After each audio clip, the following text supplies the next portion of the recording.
The hospital suddenly lost power, but the premature baby girl needed a ventilator to survive. The backup battery for the ventilator could only last for 3 minutes. The man was at a loss. As a father, what could he do in this situation? The man's name was Ryan. His wife was 5 weeks away from her due date, but suddenly she experienced severe pain in her stomach, showing signs of early labor. They rushed to the hospital and his wife was immediately wheeled into the operating room. But Ryan couldn't calm his nerves. The news on TV was reporting an incoming storm. Hours later, a doctor approached him and told Ryan that his wife had given birth to a daughter, but unfortunately she didn't survive. Ryan couldn't believe it. His mind shattered. After a moment, he had no choice but to face the painful truth. Due to her premature birth, his daughter needed a ventilator for the next 48 hours. But the hospital receiving the storm warning had moved all patients and doctors to safer areas. Ryan asked the doctor what would happen to his daughter. The doctor explained that the ventilator couldn't be moved and there was nothing they could do. He had already lost his wife and he couldn't lose his daughter too. He made the decision to stay behind alone to be with her. Under the brutal storm, the entire city lost power.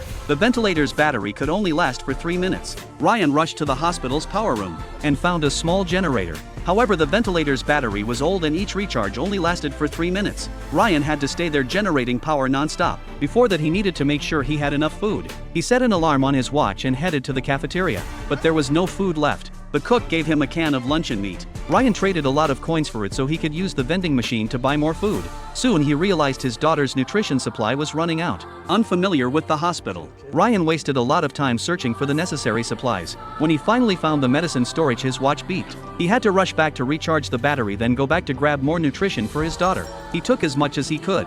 Watching the monitors, he saw water had started flooding the first floor. If it reached the second floor, everything would be ruined. Ryan knew he had to contact rescue teams. The next morning, Ryan ran toward the cars outside, hoping to make contact via radio. While waiting for a connection, his watch beeped again. He cursed the lack of time. He quickly rushed back. Just as he got there, he heard the rescue team on the radio. But as soon as he got in the car, the call dropped. What frustrated him the most was that the ventilator's battery was running out even faster now. At this point, Ryan had been stuck for 24 hours. It was 9 a.m. on the second day and a helicopter should be arriving soon to rescue them.